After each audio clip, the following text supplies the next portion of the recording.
Panas, kisru perselingkuhan Syahnaz dengan Randy Kiernet berbuntut panjang.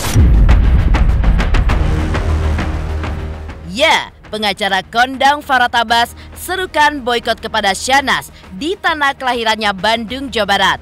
Farah Tabas bahkan mengaku akan meminta wali kota Bandung untuk tidak menerima adik dari Raffi Ahmad itu karena dianggap meresahkan akibat kasus perselingkuhan yang dilakukannya dengan Randy Kiernet. Lantas apa yang sebenarnya memicu kemarahan Farah Tabas sampai ia pun berapi-api seperti itu?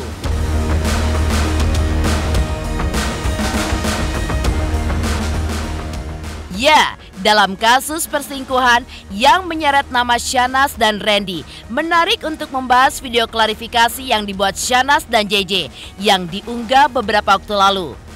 Dalam video singkat tersebut, banyak warganet yang beranggapan jika ada arti khusus di balik lirikan mata Syahnaz saat berada di pelukan JJ. Lalu, apa kata pakar ekspresi terkait lirikan mata tersebut? Dan benarkah ada maksud lainnya yang ditangkap oleh pakar ekspresi dari mata Syahnaz?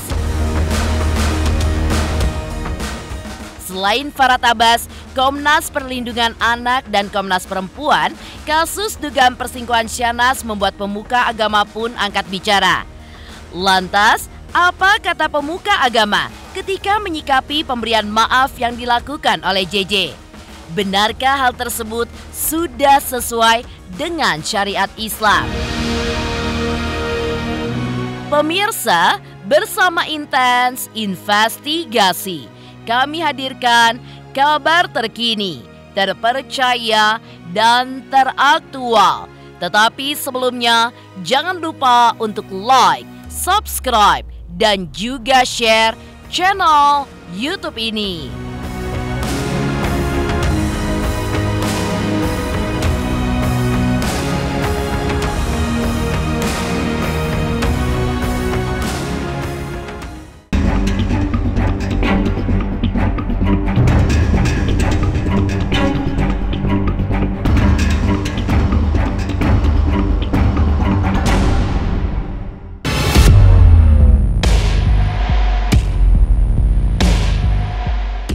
Pemirsa, mencuatnya kasus perselingkuhan yang menyeret nama Syahnaz dan Randy Kiernet cukup menyita perhatian publik beberapa minggu belakangan ini.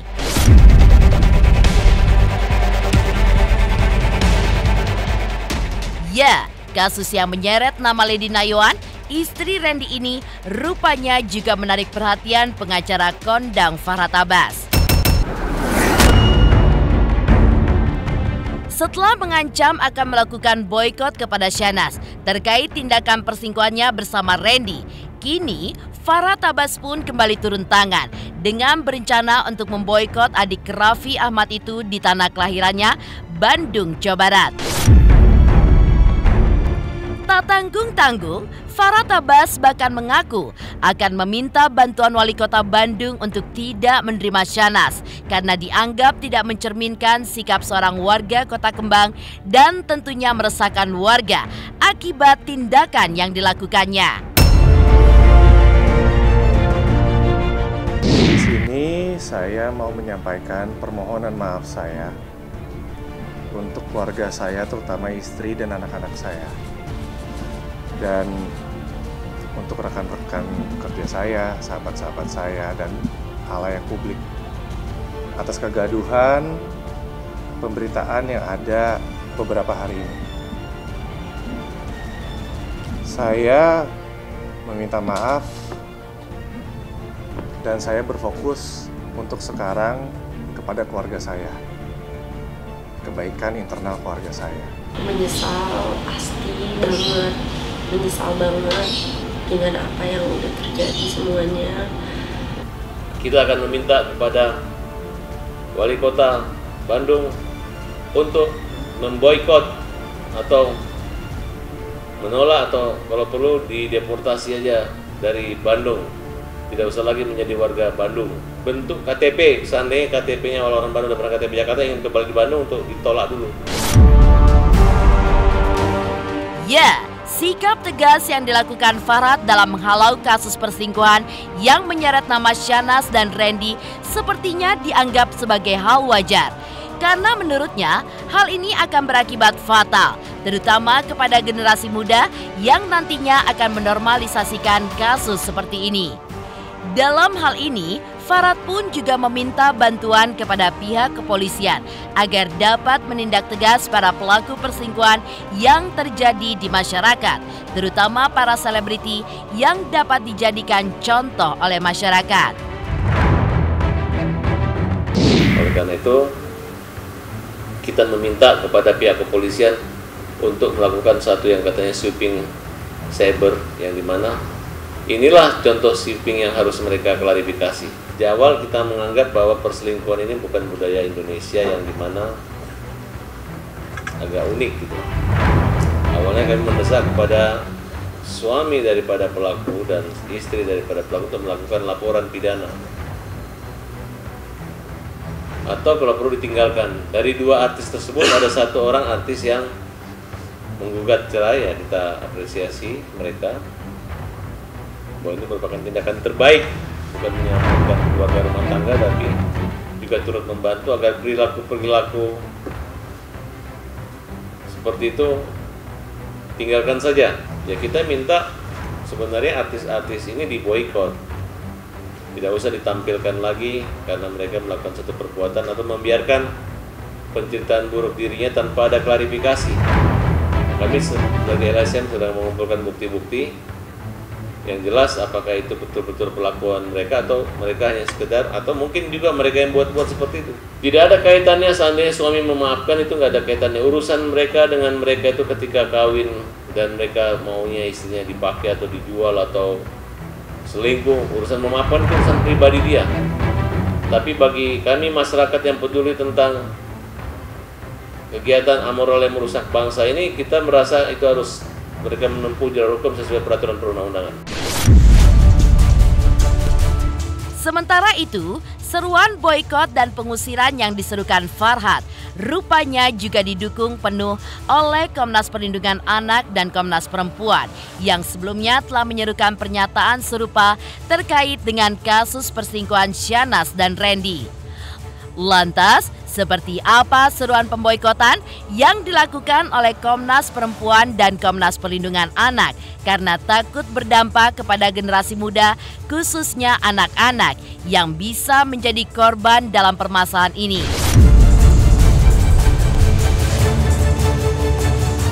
Sebenarnya ini kasus-kasus seperti ini kan sudah lama dan marak terjadi begitu ya di masyarakat kita. Dan itu tadi seperti yang saya sampaikan di depan, laki-laki selalu memanfaatkan kelemahan dari perempuan di dalam masyarakat patriarki kita. Nah ini yang menjadi penyebab ya kenapa perselingkuhan itu marak. Dan perselingkuhan itu banyak sekali ujungnya kemudian terjadinya kekerasan dalam rumah tangga dan korbannya adalah perempuan dan juga anak-anak. Ini kan berdampak dalam proses tumbuh kembang anak. Nah, saya kira etiknya tentunya perlu diboikot bagi orang-orang tua yang tidak bertanggung jawab terhadap pengasuhan anak akibat dari konflik keluarga. Jadi saya kira KPI, ya Komisi Penyiaran Indonesia, ya sebagai lembaga negara yang punya kewenangan untuk itu, saya kira bisa paling tidak adakan teguran administrasi kepada tayangan-tayangan televisi misalnya.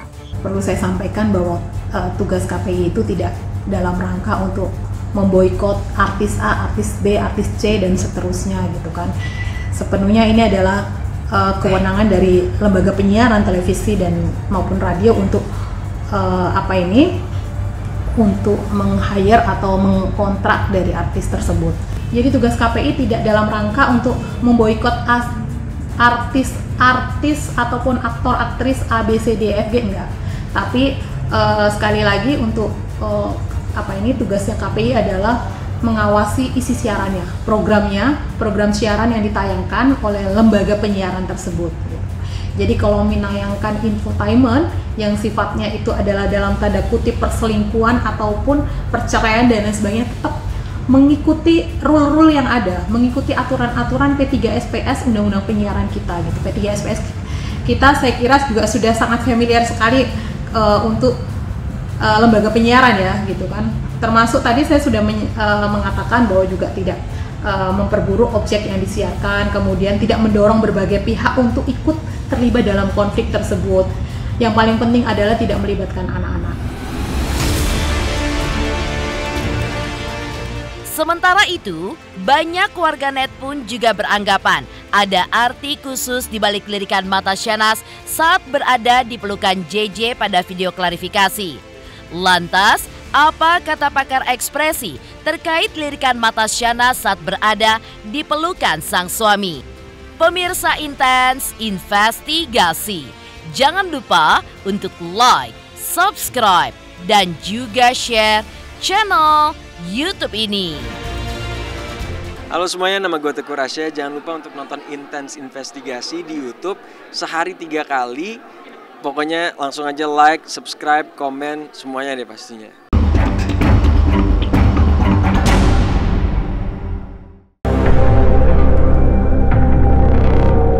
Meninggalkan seruan boykot yang akan dilakukan pengacara Farhat Abbas, jika ditelisik ke belakang, menarik untuk membahas video klarifikasi yang dibuat Syahnaz dan JJ dan diunggah di akun media sosialnya beberapa waktu lalu. Dalam video tersebut, Syahnaz memang terlihat tidak banyak bicara. Ia pun duduk tenang dan memangkukan kedua tangannya di sebuah bantal yang ditopang oleh kedua kakinya. Beberapa kali, adik Raffi Ahmad ini pun hanya terlihat mengangguk saat JJ tengah berbicara. Bahkan seringkali Syahnaz pun terlihat menatap mata suaminya yang duduk di sampingnya. Namun, yang cukup menarik perhatian warganet adalah lirikan mata Syahnaz saat berada di pelukan JJ. Dan untuk mencerna video tersebut, tim Intens Investigasi pun berusaha mencari tahu makna dari lirikan mata Syahnaz kepada pakar mikroekspresi. Lantas, apa kata pakar ekspresi terkait lirikan mata Syahnaz? Dan benarkah ada maksud lain seperti meledek karena JJ masih mau menerima dirinya sebagai istri?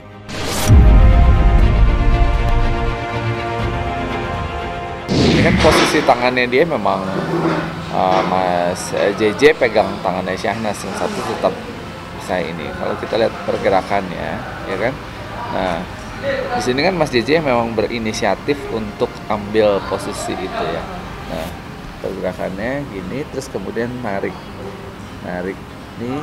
Nah, this is what intimasi sebenarnya yang mereka bisa lakukan, dan lihat bagaimana ini ya kecupan yang menenangkan gitu ya. Hanya posisinya di sini, nggak di sini kan gitu kan.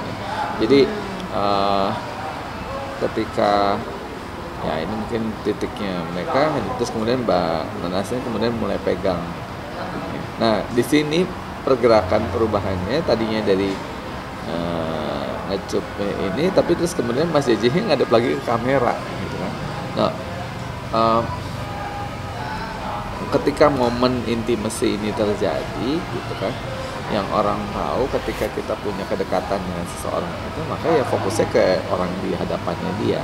Nah, yang menarik ini juga ternyata Mbak Nanas sudah tadinya dari istilahnya ini kan, dari gerakan mendekat dan memeluknya ini ya, di momen ini.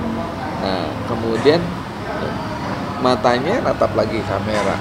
Nah, lebih kepada ini momen-momen sadar kamera gitu ya, momen-momen sadar kamera. Ya, ini nggak bisa dipungkiri, berarti fokusnya bisa dilihat ketika ada momen sadar ini.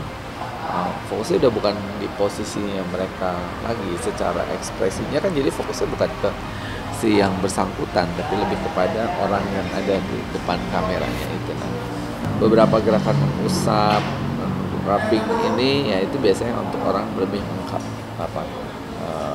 calming sesuatu gitu ya.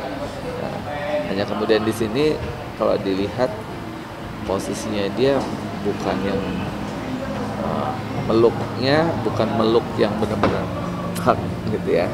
tapi lebih kepada ini yang just touching, going ini, terus kemudian nggak ada intensitasnya di situ, kelihatan di tangannya sama posisi guratan ini masih sama. Jadi karena konteksnya ngomongin nanas, terus kemudian ada dua wanita. Nah, Nanas memperhatikan apa yang Mas Jiji sampaikan. Di sini dia momen ini this low, ujung-ujungnya turun, matanya rendah, sedih gitu ya. Karena dan dia butuh kemudian butuh confirming lagi, dia pegang sini sehingga Mbak Nanas pun ngambil posisinya langsung, apa yang dia katakan itu ternyata berdampak juga buat dia ya. Plus lama suaranya yang tone-nya rendah, artikulasinya lebih lambat, kecepatan suaranya juga lebih lambat gitu ya artikulasinya. Nah, terus kemudian nengok, tapi di sisi lain ketika dia nengok, Mbak Nanas yang natap ke arah yang lain, yang kelihatan dari yang sini. Jadi is it right, is it not, or what gitu kan. Jadi di momen itu sebenarnya sekarang kamu ada yang mau kamu sampaikan. Kalau tidak dikelola seperti itu, menurut saya tidak akan. Saya momennya itu nggak akan nggak akan teratur itu. Jadi memang prosesnya dikelola sedemikian rupa.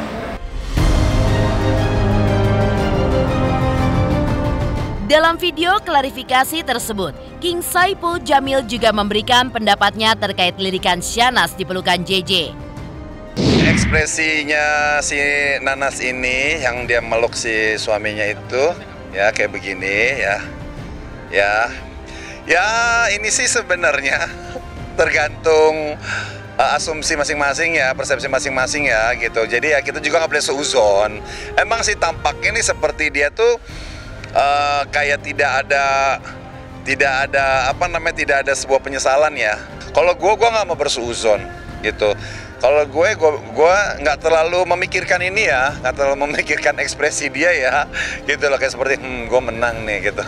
Lo ngeributin gue tapi lagi gue maafin gue, mau apa lo gitu kan? Nggak ngaruh gitu kan? Seperti itu kan gambaran bahasanya gitu. Cuman sekali lagi gue orang nggak mau suuzon. Kenapa gue berkomentar kayak begini? Karena gue melihat bukti dari video yang beredar gitu di sosmed. Meski begitu, King Saipul Jamil mengaku akan mengambil langkah berbeda jika berandai-andai menjadi JJ. Menurut mantan suami Dewi Persik ini, ia pun akan memutuskan hubungan jika sang istri terbukti berselingkuh dan sudah ketahuan main api di belakangnya. Tapi kalau gue nih misalkan gue jadi JJ, gue kalau udah sebagai lakinya, sebagai suaminya gitu, gue kayaknya bener-bener gue evaluasi dulu deh. Kalau berantem cuman mulut, cuman fitnahan, ya kan, cuman berantem karena cemburu, nggak ada masalah gitu kan. Kalau gue jadi diri pribadi, gue bener-bener evaluasi yang sedetil-detilnya, sedalam-dalamnya. Kalau gue pribadi sih, kalau jadi suaminya dia, ya udah deh, kita berpisah aja. Karena buat gue ya gitu, kalau memang keputusan JJ dia mau memaafkan dan dia mau melanjutkan rumah tangga lagi, silakan gitu. Tapi please ya, kalau kayak begini lagi, nggak usah berbagi lagi sama publik. Di lain sisi, pemuka agama pun juga angkat bicara terkait permintaan maaf yang dilakukan JJ. Lantas, apa kata pemuka agama? Pemirsa Intens Investigasi, jangan lupa untuk like, subscribe, dan juga share channel YouTube ini. Halo, Assalamualaikum, aku Nyai Fitria. Jangan lupa saksikan Inten. Sehari 3 kali nih kayak minum obat, hari Senin sampai Sabtu. Terima kasih.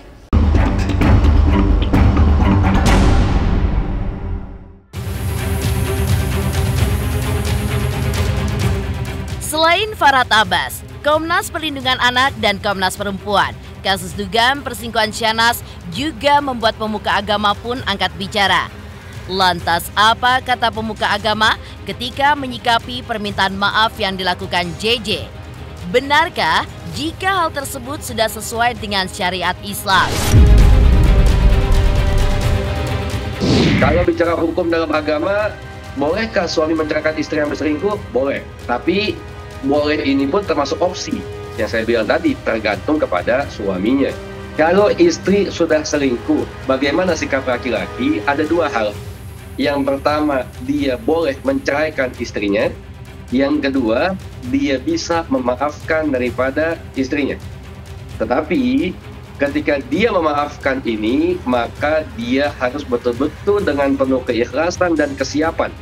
Jangan sampai setelah dia memaafkan, kemudian satu waktu terjadi satu masalah yang lain, kemudian dia mengungkit kesalahan yang pernah dilakukan dulu. Itu nggak boleh.